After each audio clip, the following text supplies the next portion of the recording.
So before we get started, please everybody make sure that you're on mute, just to minimize distractions here. If you do have any questions during the presentations, please post them in chat and we will answer them following the presentation in our Q&A. Please participate in any polls or surveys. We'd love to hear your feedback so you can share your insights with us. And if you attend two or more sessions with us, you will qualify for some free tools. So our webinar today is a part of a multi-part series that we're running. So today's session will be focusing on the sessions on sales challenges. Our second session on March 13th will be focusing on recalibrating businesses for profits. And then our third session on March 27th will be tech trends to revenue. So this here is our breakdown for today's webinar.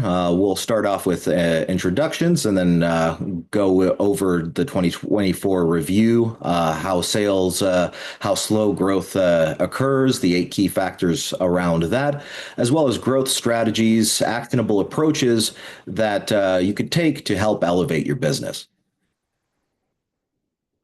So, as mentioned before, my name is Chris Sudal. I have a background in cybersecurity as well as technology, artificial intelligence. I am the director of AI advancement at Tykiops, and I am a senior threat analyst at Cyberhawk. And our presenter today is Drayton. I think we all know Drayton. He has over 30 years of experience in the industry. With expertise in security, technology, telecoms. He is our COO and co-founder at Cyberhawk, and he is the CEO of Tykiops. Drayton, would you like to take it away? Thank you, Chris, for the introduction. Thank you, everyone, for taking the time out of your day to join this. I hope this will be very beneficial to you. Today is going to be very short. We're going to keep it to the 30 minutes. Today's purpose is to kind of set up what we want to deep dive into over the next 2 sessions. This hopefully will be unlike any other session you've attended, in that people talk a lot of different technologies and they say you should get into them. We're going to tell you specifically what to do, and things by the time you finish the 3rd series, you should be able to walk away and start putting something into place pretty rapidly to start helping increase your sales and create sustainability long term. With that, I'm going to jump right into it. We're going to look back a little bit at 2024 and talk about some of the challenges. And the reason why we're using technology service providers is because we're finding that the markets are starting to converge even more. That's been going on for some time. And we're starting to see, for example, people in telecom starting to get into IT, people in IT starting to get into telecom. We're starting to see less of a capability to differentiate ourselves.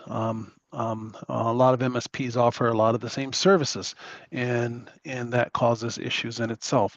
So what are some of the growth challenges that occurred, and what were some of the industry trends that were identified that were identified in the last year? So let's look at.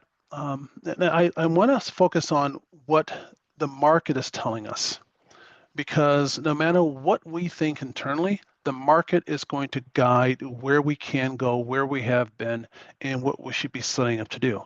So I pay attention to the market trends all the time. And so that's one thing that's very important for us to do. It's not something we should do every few years, at minimum annually, but you should be looking at the market quarterly to make sure that whatever plan you put in place is going to match and fit within the game plan that you've set up for the year or for your 2. Some people do a 3-year plan. I'll talk about that a little bit later. So these are some pretty important statistics that no surprise. By the way, I didn't put together the polls, but I am going to probably send out some polls after this webinar is done. I really would like your feedback, because if we're hitting the mark with what we said we're going to do, that's important for us to know. there was a lot of conflicting data, even among analysts, about what was happening in the MSP space slash TSP space. So these are some of the things that came out from IT Pro, Statistica, and Service Leadership, and other reputable sources. IT Pro, and again, you have to look at what they're trying to push to realize what the spin may be on the data. So some of the other ones like Statistica, I like a lot better because they're not trying to sell a product. IT Pro says that there's a 64% revenue growth for MSPs reporting increased revenue. Now that didn't seem to fit quite with many of the MSPs that we've talked to through Cyberhawk, who are telling us they saw a lot of challenges last year, and we saw a large number of our partners tell us that they were having challenges.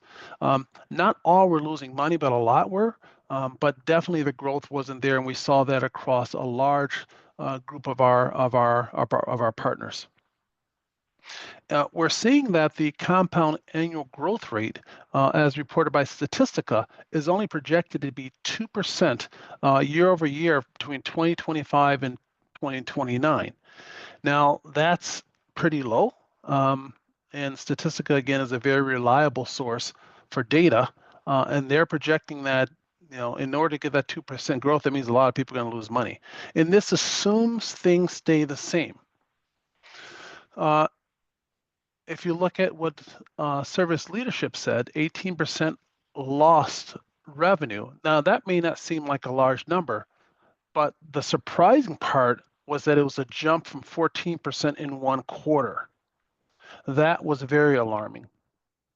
When you have a 4% jump, and I forgot what the percentage overall that is for that increase, somebody can do the math if they want to, but that's a huge jump in the number of reporting providers who said they lost money from one quarter to the next. So that number you're looking at was a change from the third quarter to the fourth quarter. So that's pretty significant. And if you look more at the Service Leadership also said that there was a negative 8.5% contract decline. In other words, MSPs lost customers. So that is kind of what we're seeing, and this is kind of what our partners have reported to us also. I mentioned that TSP also includes people that provide VoIP, and we have a number of people on the line that provide VoIP too. There's no secret that VoIP has been dropping for some time, and the data supports that. If you look at what Gartner is saying, what a lot of other people are saying, is projecting by the way, it's been declining for 5 years, but they're projecting a continued decline of 2.54% over the past 5 years and continue to fall in the near future. The revenue, as they're saying, is 10.7 billion, but it used to be. I remember when I started in the industry, however long ago. I'm kind of ancient here, but it used to be 30-40 billion dollars. So that's a significant drop in the revenue just in the VoIP industry. And even though it says the projected profits are 21.5%, for those who aren't in the VoIP industry, that may sound really, really good. But for those that have been in the VoIP industry, you were used to seeing margins somewhere around 50, 60, 70%. So even that has had an impact. So these are all the things that the market is telling us. Again, paying attention to that market data. And it says to me that we have to look at what were the causes of that slow growth and what can we do to turn that around. And over the next 15 minutes, that's what I'm hoping to deep dive into. It's important to understand where we are today so that we know where we can go tomorrow, and tomorrow being 2025. So if you don't correct the things, or if we don't correct the things that we're doing from last year, then we don't really have a strong strategy to fight against the data that's being shown here on the screen. So let's talk about those causes of slow growth from 2024. And even though I'm identifying 8, there are significantly more, but these I think are the biggest eight, the top eight of the causes of slow growth. And some of you may have other factors that are probably very accurate also, but these I think will hold true for the large majority of the people. So we all saw a surge in technology. Everyone in technology was making money, or you saw an increase. Even if it was slight, it was an increase. It was more money than you were making before because people were hammering at your door for IT service, for remote workers, for work from home, for VoIP.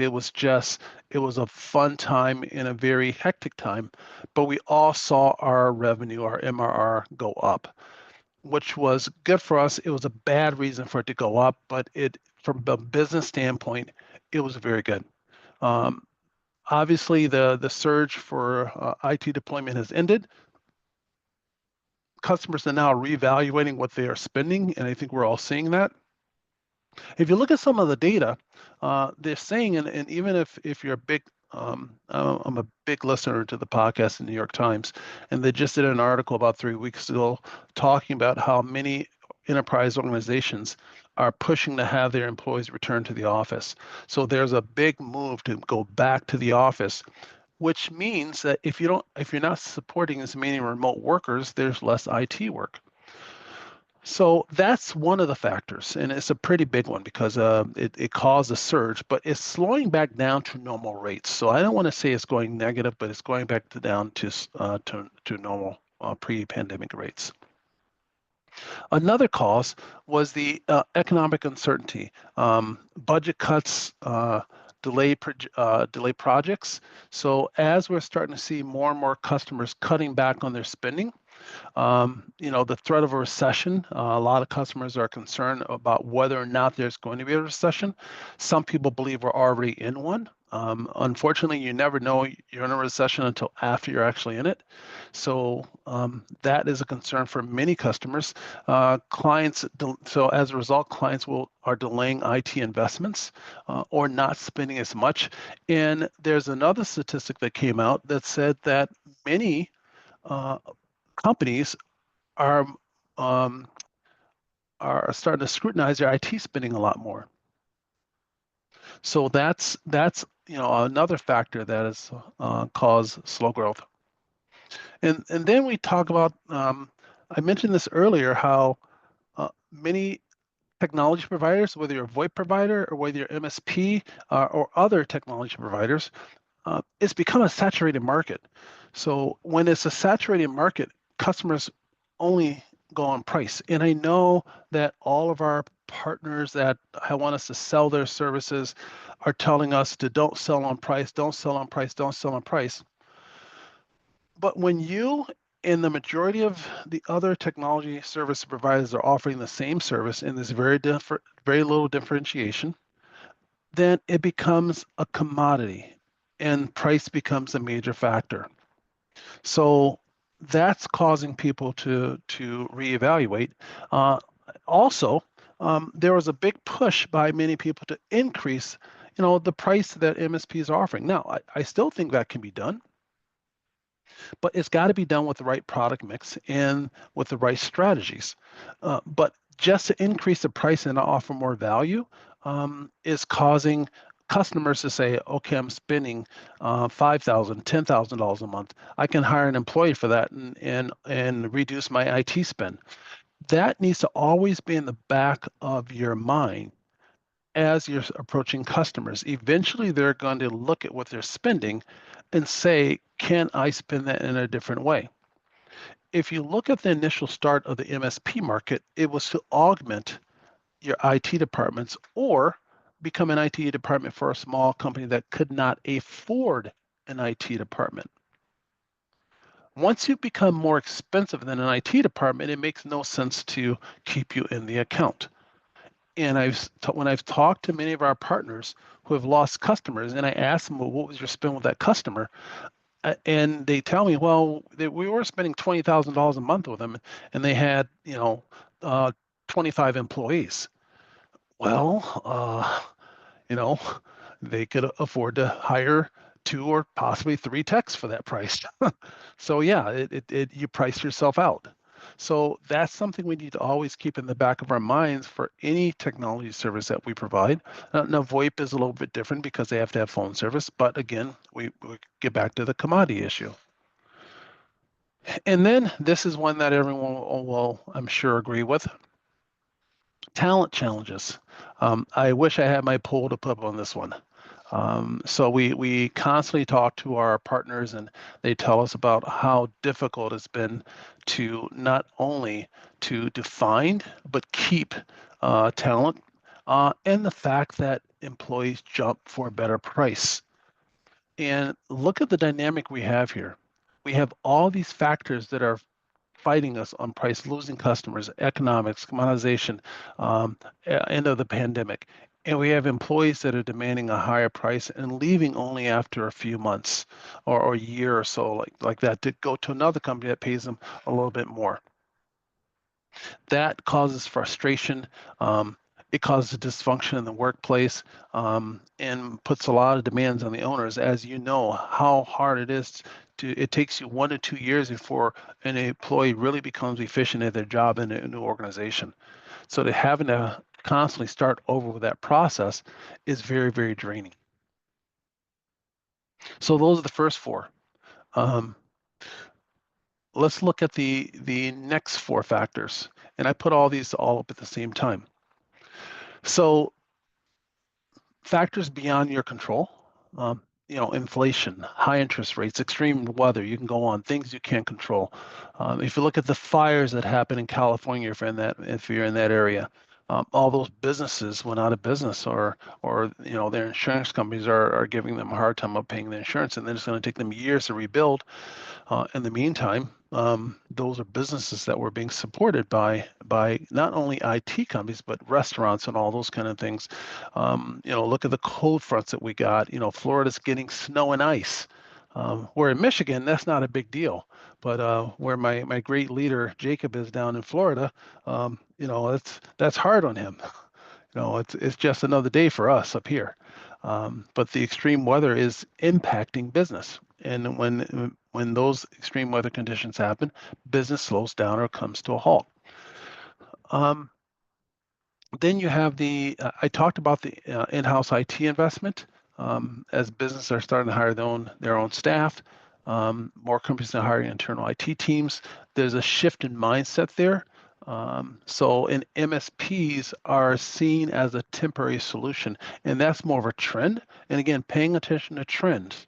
As a result, pricing was more seen as a negotiable, or can I get a better price from someone else offering me the same service?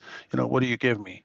And they list those things out, and they go to someone else and go, okay, can you give me these services? What's your price? They're not necessarily sharing your price with them, but as you know, if someone were to come to you and say, I have an MSP, I'm not happy, here are the services they're providing for me, give me a price to see if I can move. You're going to try and come in at the price or slightly under the price they're being offered to try and win that business. And if that keeps happening over and over again, that puts pressure on price, which drives prices down. And let's not even talk about the cybersecurity compliance concerns. Client demands are getting higher in terms of security standards. Technology service providers are struggling to keep up with the regulations.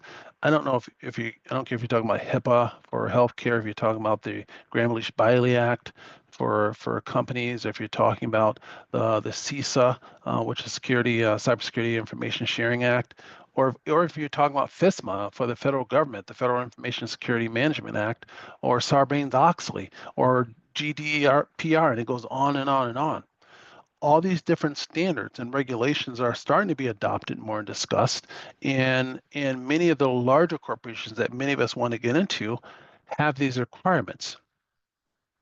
Then when you start getting around the standards, so those are just the laws. Now you start talking about the standards, it's a whole nother game. And if I know when I started talking about NIST 2.0 last year, when they released the first draft back in January, February of last year, I've been preaching this for many years. There has to be a separation between IT and cybersecurity. And for those who've heard me talk, you've heard me say this over and over again. if you look at what NIST 2.0 is saying, it is saying that you have to separate IT and cybersecurity. So that creates opportunity. That means you could have an MSP in an account that does cybersecurity and an MSP in an account that does IT. Because if we all quote NIST when we're going to customers, hey, let me get you compliant with NIST. Well, you can't do many of the services if you're going to get them compliant with NIST. And then you're going to CMMC and all those sort of things too.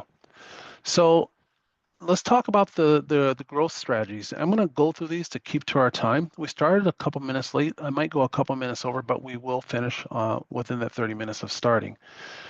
So in terms of what are the growth strategies we can use? That differentiation and specialization that I mentioned earlier, become an expert in a niche industry. And some of these things are going to be basics that you've heard before. Some of them aren't. But this is something that you can still go after a general market, but if you specialize in one area, there's always a higher probability of growth if you specialize. So packages, this way you're able to package your services to show value, and you get to impact that risk calculation that customers have begun to make. The second item is the client-centric focus. So use that advisory-based selling strategy where you're walking in and finding out what their pain points are and then present solutions. Now, I didn't say sell. Present solutions that address their pain points. Now, you may know about a million other things they have there, but what are their top 3 issues? Hit the top 3 issues first and then hit everything else as you get into the account. But hit the pain points first. It's always a good idea to say, Mr. Customer, you have these 3 issues. Here's how I believe I can help you address those. By the way, here's our other list of services, but these are the things that take care of your problem. Then we can talk about marketing. There's always, now we are not claiming to be marketing experts, so there are a lot of people out there that do that, but you definitely need to increase your marketing efforts, because if people don't know who you are, they can't reach you. And I know a lot of technology service providers that do not invest in marketing. You've got to invest in marketing if you want to grow. I'm not going to say any more about that. And then also making sure that you have a client-centric selling approach. I mentioned that earlier, but the security edge of cybersecurity is a differentiator. A lot of people try to sell cybersecurity, but they actually said it wasn't a good strategy because they had to bundle it. That's fine. But I think with all the new things that are coming out with the new regulations and the emphasis on the new regulations, keep hitting that cybersecurity-centric focus. And then I want to talk about partnerships. We're going to get very, very heavy into this over the next 2 presentations. This is a strategy that no one talks a lot about. The ability to collaborate with vendors, bundling your service with complementary providers. These are 2 strategies that aren't normally done, that have a shorter sales cycle and a higher return on your investment. So we're going to talk a lot about that, and please stay with us for those. And then you've got both the leveraging emerging technologies. I always tell people they need to develop a 2-year plan, not a 3 or 5-year plan, because the market's changing so fast. Even the AI stuff that's coming out, whatever comes out today, 30 days later, there's going to be something new or something better that's coming out. How the heck do you stay up to date when things are changing that fast? So I'm recommending that people create a 2-year plan at the longest. We actually do a 1-year plan. And look at how you can fit that into trends that you can capitalize on with the services that you offer. Trend selling is a new area that most people don't know how to do, but trend selling can keep your business growing long term. And then I think we already hit on the problem solving instead of solution selling. So what are some of those trend growth areas that I'm talking about? Now, these are not all of them, but these are the ones I think that TSPs can benefit from in 2025. To stay competitive and drive new revenue streams, you have to embrace the latest technology trends that are shaping the industries. And like I say here, just some that are expected to fuel growth in 2025 and beyond. Artificial intelligence and automation. Now, a lot of people tell you artificial intelligence. We're going to actually tell you how, we're going to give you step by step how you can actually turn it into money. This doesn't mean you become an AI expert, but I can tell you this, in order for AI to be deployed, they need to increase their infrastructure, which means they've got to come back to you. DFIR, and even though you don't do DFIR and insurance companies won't let you, and in like the state of Michigan and 3 other states, you have to have a license to do it. Every case we've done on DFIR has resulted in increased spend in IT. So cloud computing, now that's right up your alley. A lot of people are moving towards that in order to support the other things. And then Internet of Things, there are more and more things coming out. And as a result, securing the ability to integrate those things and the ability to manage those things are becoming more complicated, requiring the support of an IT department. CX, customer experience, that is a huge, huge growing field and probably one of the top fields for AI right now. But again, it's going to require a lot of IT support. And then online reputation management. If you look at what's happening with cybersecurity, this is something that companies like Cyberhawk can definitely assist you with. And one that's not here, and I should have put it here, is augmented reality and virtual reality. That is another growing area that doesn't get a lot of press, not as much as AI, but the two are related. And we're going to talk very heavily about those as we move forward with the next presentations. So the key takeaways, address and identify obstacles with strategies. So make sure you create a 2-year plan, because things are changing so fast. A 3 and 5 year plan does not make sense anymore. It just doesn't. There's no way you're going to know what's going to happen 3 years from now. And a 2-year plan might be stretching it. Monitor trends. Constantly monitor trends. You have to know what's going on in the market so that you know what you have, and you will always have something that will fit those markets so you can sell to them and be able to capitalize on them.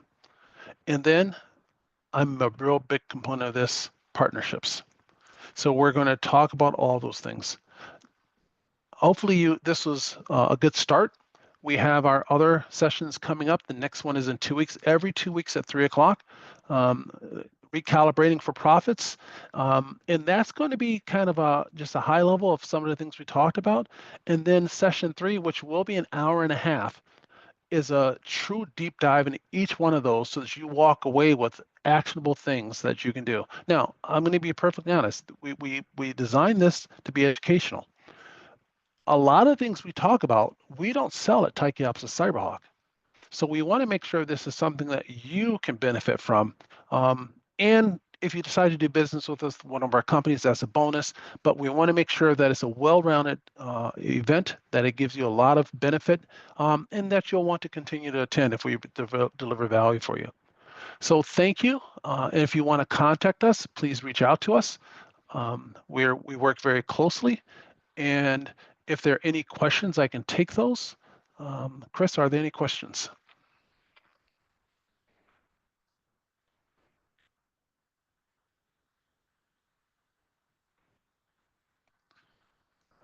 Chris, are you muted? My apologies for that. Yes, so we do have a number of questions that were sent to us as direct messages during the session here. So, Drathan, in regards to marketing and sales trends, what would you say the key factors that led to the sales slowdown for technology service providers in 2024 were specifically? So I'll go back to that slide, but I can tell you that the pandemic ending, I think, was the biggest one. If you look at what happened with Y2K, I'm going to start dating myself here. Y2K happened, everyone replaced their computer systems. Now, that was a total farce, and I said that in the beginning, but people went out and bought all new machines. There was a heyday for technology service providers. And then, that equipment is going to last, what, 5 to 7 years, maximum 10 years? So you saw after 2020, 2028 through 2029, I'm sorry, 2009 through 2012, you saw another boom in technology sales. And so that equipment became old. They had to replace it. And then you look at these 7 to 10 year cycles, and you see that as equipment gets old and people have to replace it, technology ends up coming around again. We are still close to that 2020 where people start buying new equipment, and they started. Some people did. Some people between 2020 and 2022.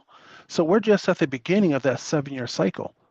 So we have to learn to always look at these trends that are happening so that we can always adjust. So we're in that period in which we have to do something different.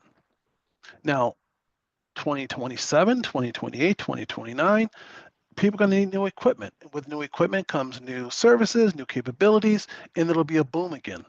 It's just the cycle of IT. I hope that answers the question. I think that's the biggest factor.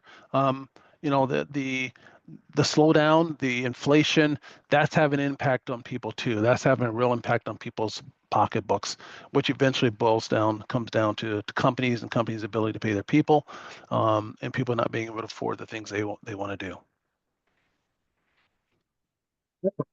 We actually received another question that sort of follows after that one, actually. So this one is, how can TSPs balance following trends versus staying too reliant on specific technology vendors? So that's one I'm definitely going to deep dive into. We have a whole session just on that. So to give you a preview, I really encourage technology service providers not to follow their vendors.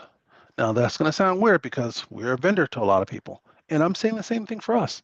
Don't follow your vendors, follow the market. Your vendors will only want you to sell what they have. Cyberhawk is a current platform. Cyberhawk does offer AI in its platform. It's one of the best SIMs on the market. But does that mean that we're always going to be the best? I hope so. But you should be doing your investigations. Constantly see what other SIMs look like. Make sure that, keep us on our toes. There are other vendors that offer a lot of services to MSPs, and they only offer the services they have in their tool stack. And they'll tell you you're offering cybersecurity, but they're missing some of the critical components. So that when someone else comes along that has a different tool stack from a different vendor, says, hey, they're missing this, and it makes you look bad. Don't follow your vendors. You should know what's needed for that industry. If you're going to offer cybersecurity, make sure you understand what all of that means. That means DLP strategies. If you're talking to an enterprise organization, you don't understand the various DLP strategies, and that's both data loss prevention and data loss protection, which are two completely different things, then you need to look at how to bring that in-house to learn more about it.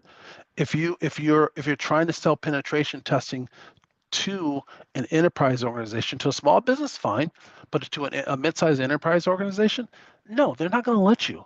Matter of fact, they're going to be offended if you try.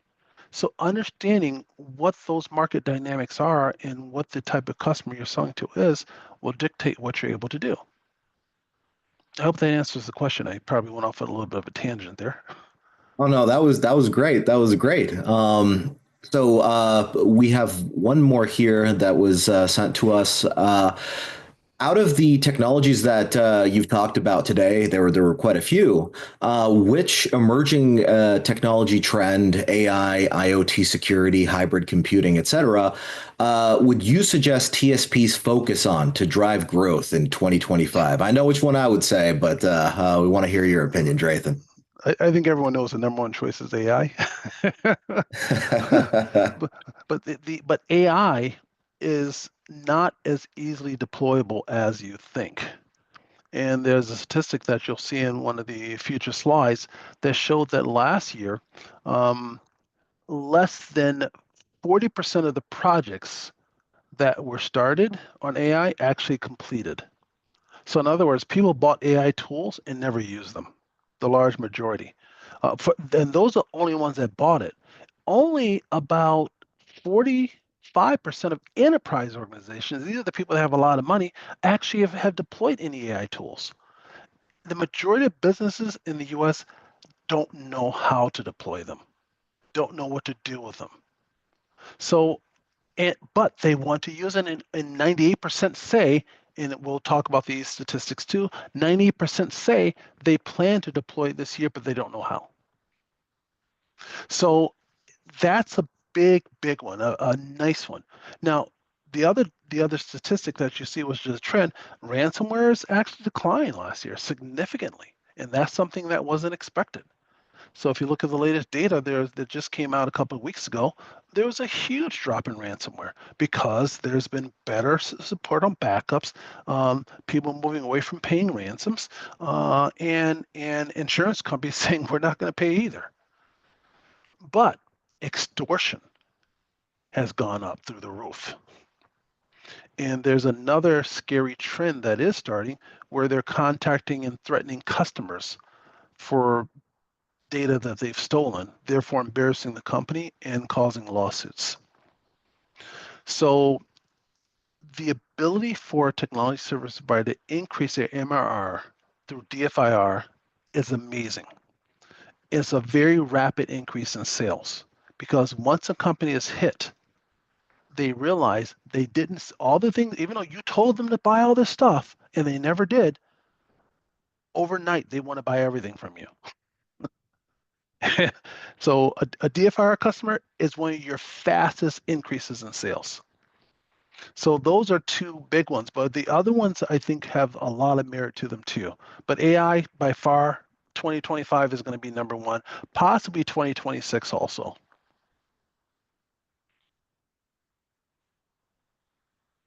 Awesome. So that about wraps it up for the questions that were DM'd on my side. Vanessa, did you get any on yours? I don't see any more questions, but if you have, you also use the emails on the screen, or you can DM in the questions here in the chat. We'll make sure to send it to you later. Okay, well, thank you everyone for taking the time. And again, make sure you write down those emails, and I hope to see everyone in 2 weeks. Again, I think you'll find it more than worthwhile, some of the data we're going to deep dive into. If there are no more questions, I guess we can sign off here. Thank you, everyone. Awesome. Vanessa. Thank you. Thank you so much, everyone. Thank you so much, Drathan, for the very informative presentation. We hope to see all of you again in 2 weeks. Someone is asking if we're gonna send the presentation or the video. Yeah, Vanessa, you're going to have the video recording. I guess you'll get it out to everyone. Yeah, I'm gonna just make sure to upload it and share it later. Okay, so everyone will get a copy of the video. Amazing. Thank you, everyone. Thank you, Rayton. Bye. Thank you for your time. Bye-bye.